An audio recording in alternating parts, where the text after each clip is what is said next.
Hi, today's video is a chatty one about get to know Friday sews, a hashtag going around among sewing vloggers. And if you're interested in listening in, please stay tuned.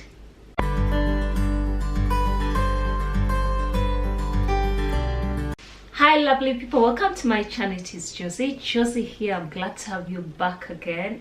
That's for my old subscribers, and for my new subscribers, you're welcome. And for those who are just hopping here because you're following a hashtag get to know Friday sews, you're more than welcome and feel at home by subscribing to my channel.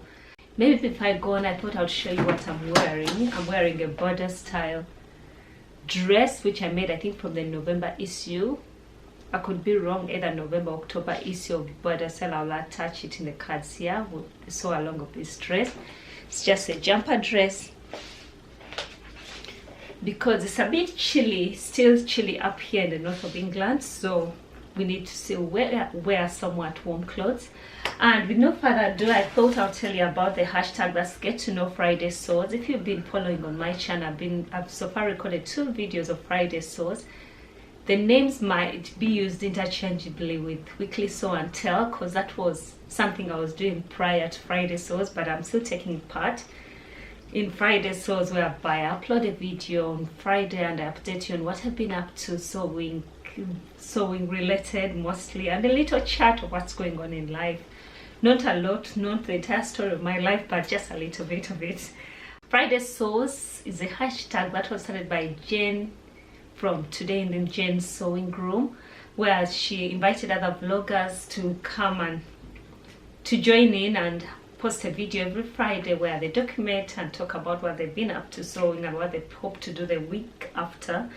I started the hashtag get to know Friday sews to invite other sewing vloggers to introduce themselves so people know each other, and also another people would want to meet other new sewing vloggers through the hashtag Friday sews can get to know them probably a little bit more.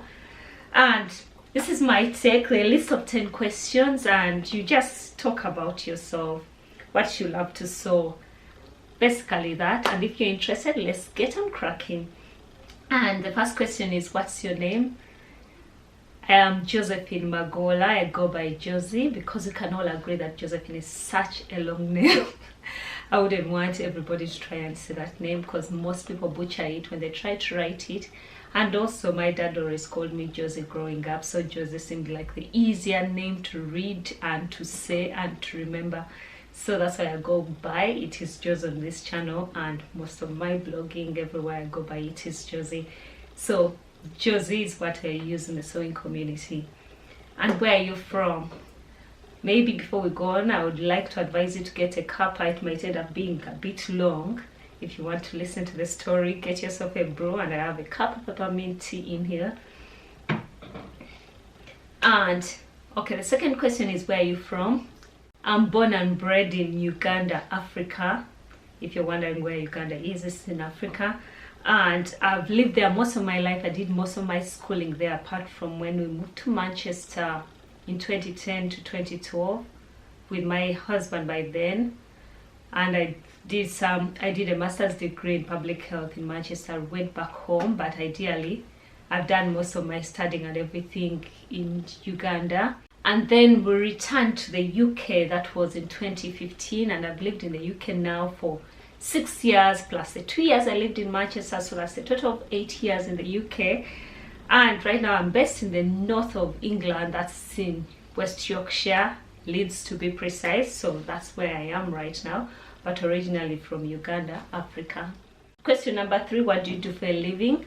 At the moment, I've been on a career break for the last coming to 6 years. I don't think I should still call it a career break, but since moving back into the UK, that was in 2015, I came with a younger family. My youngest was just 1, I just turned 1, and my eldest was 4 by then.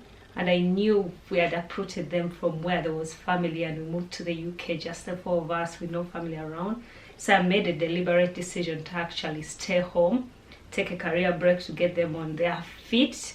I was under the impression that after some time I would probably go into work or go upgrade in the university, study something else, but I put that on hold, and while I was doing all that and taking the career break, that's when I revived my passion for sewing, and I've not looked back. I've enjoyed the decisions I've made and sewing, and however, in the middle of all that, some other passions I've developed, which you'll get to know about as life goes on, because there are a few things I'm planning in the background. Yeah.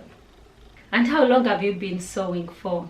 It's always hard for me to say exactly how long I've been sewing for, but I remember I first started using a sewing machine when I was about 9. My mom sewed, and so did my grandmother. However, I never saw my grandmother sew. She probably sewed before I was born. But my mom used to sew after work. She would just sew in the evening, and she'd never deliberately taught me to sew. But I watched her and I learned to sew. I remember I used to only use a sewing machine to mend clothes. Yeah, growing up in Africa, that was a common practice, so we used to mend clothes. And that's what I mostly used the sewing machine for, until about 12 years ago that I bought my very first sewing machine. And around that time, I used it mostly for home furnishings, cushions, and sewing a few kids' things here and there. I never thought I would have progressed to making my own clothes. But fast forward, I think I've been seriously and actively dressmaking for the last 4 years. Yeah, I could say now, I could call it 4 years, but I first used the sewing machine when I was 9. I won't tell you exactly how long because it's been so many years, but yeah, I guess we can say 12 years or 4 years, or since I was young, that's so many years ago. But in short, I've been actively dressmaking for 4 years. And what are your machines? This is my number one go-to sewing machine, and it's the Genome 8050 XL. I'll try to attach images of the machines I'm showing you here. I've taken pictures of them. It's the Genome, and it's a computerized sewing machine. I've had it for about 6 years since I came to Leeds, and it's been good to me. It has never broken down on me. Probably someone will tell me to get it serviced, but yeah, I've never needed to service it. It's still working so well and perfectly well. I'm not looking to replace it, so I'm really happy with it. And my other second sewing machine is this oldie and goldie, and it's the vintage Singer 99K, and this I acquired last year. It was given to me by my amazing friend Hila from Saturday Night Stitch. She gave it to me as a New Year's present last year, at the start of last year, and I've enjoyed using it. And at the moment I'm in the process of completing my jeans that I'm making, and it comes in handy having 2 sewing machines, because you're able to have one designated to just top stitching and the other for stitching the seams. So it has been used, and it's such a workhorse. It easily goes over the thick layers of denim without any problem, so I actually love it for all that tough work that the newer models would struggle doing. This comes in handy. Then I also have the Brother, my overlocker is the Brother 3034 DWT, and this I acquired last year at the start of lockdown, after my old one, which is it was a Singer. I think I have the box here. The Singer, it was a Singer which broke down on me during lockdown, but all the shops at the start of lockdown, the shops were closed. I couldn't take it anywhere for repair, so I ended up replacing it. I'm yet to take it for repair and probably see what to do with it.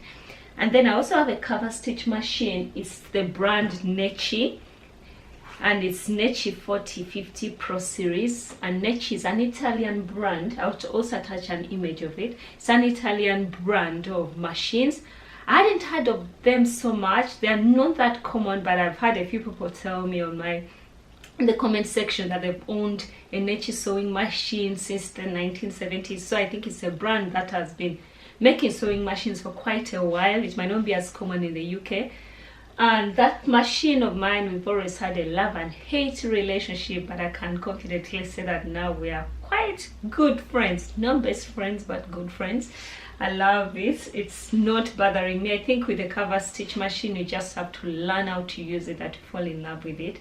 I think it's the same way, and it's the same relationships we have with our very first overlock machines, that unless you use it over and over again, you can't know exactly how to go around it. And those are the machines I use. I need to take another sip.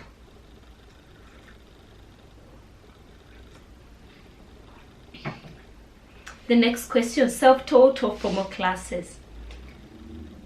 I think I would say self-taught, but I still take, I use the word self-taught with a pinch of salt, because you can still be self-taught after watching so many YouTube videos. So I don't know whether I would call those classes, or, but anyway, middle ground is that I'm self-taught. However, over time, to advance most of these skills, I've taken on a few classes on Craftsy here and there. Then also YouTube held my hand when I got into active dressmaking and watching many other people's videos. So I could say pretty much I'm self-taught and learning more from other people around me, and also books. Yeah, but I've not taken a formal class per se, really. Yeah.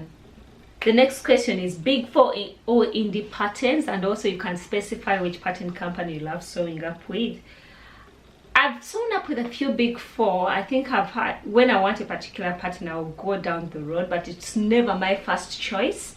And also, given that we're in the UK, Big Fours are not as cheap as they are in the US when there is a sale, so you're still not inclined to have so many of them, although still I have some I've never used. But I mostly use indie patterns, and I mostly go for PDFs because they're much easier. I don't have to trace off. When I print it off of my print, I just cut just the size. I just go ahead and cut the size I need. And the commonest indie pattern company I always sew up with is Love Notions. If you've been on my channel for a while, you know that I sew up with a lot of their patterns because I'm an ambassador with Love Notions patterns. So I'm most likely to sew up with most of their patterns. So that's my favorite company that I'm likely to sew up with. Online shopping or in store? I think right now everything has changed. I've always loved going into the Leeds City Centre. We have so many fabric shops in Leeds City Centre. Not so many, by so many I mean about 3 or 4. That's what is so many in my terms.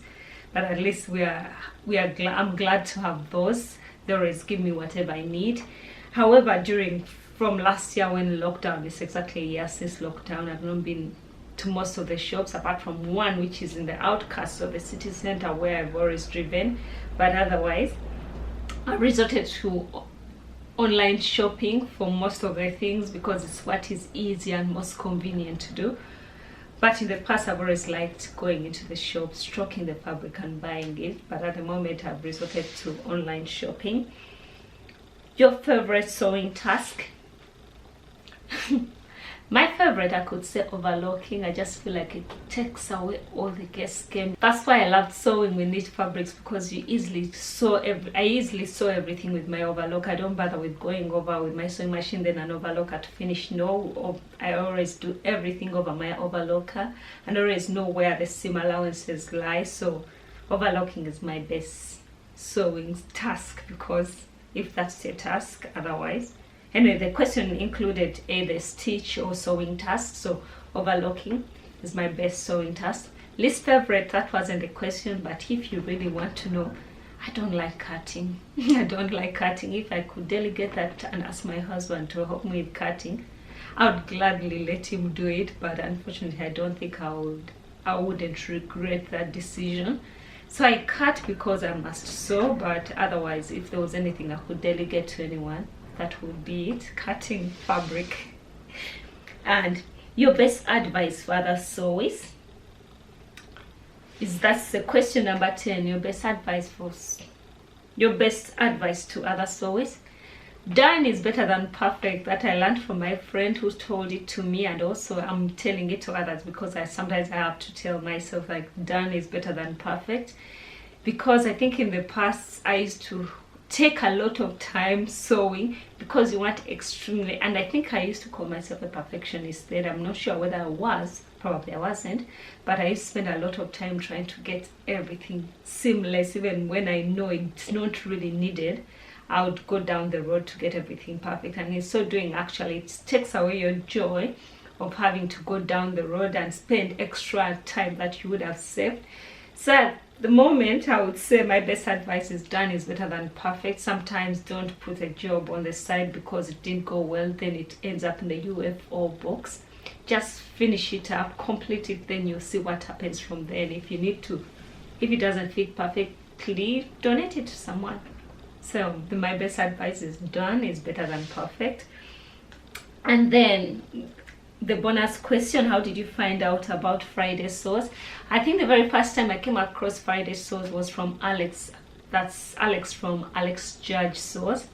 I realized she was recording a few videos with hashtag Friday sauce. Then I also noticed Anna from You Got Me in Stitches, she posting a few Friday sauce videos. It's then that I started following and finding out where it came from.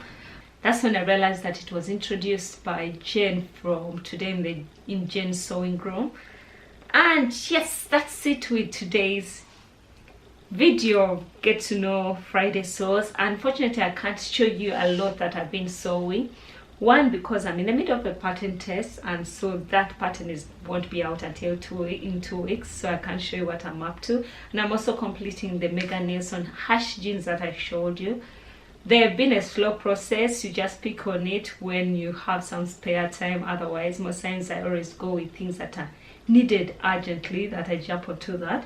So those are the few items I'm working on at the moment. Probably next week I'll have something more to show you. And let me know what you think. What else would you want to know? Leave the comments in the description box below. I enjoy reading them and replying to each and every one of them. And if you found this introduction interesting and you're here for the first time and you would want to hear more from me, go ahead and subscribe to my channel and also press the bell icon so YouTube notifies you whenever I upload a new video. Otherwise, have yourself a lovely weekend. Until next time, please like, comment and subscribe. Bye.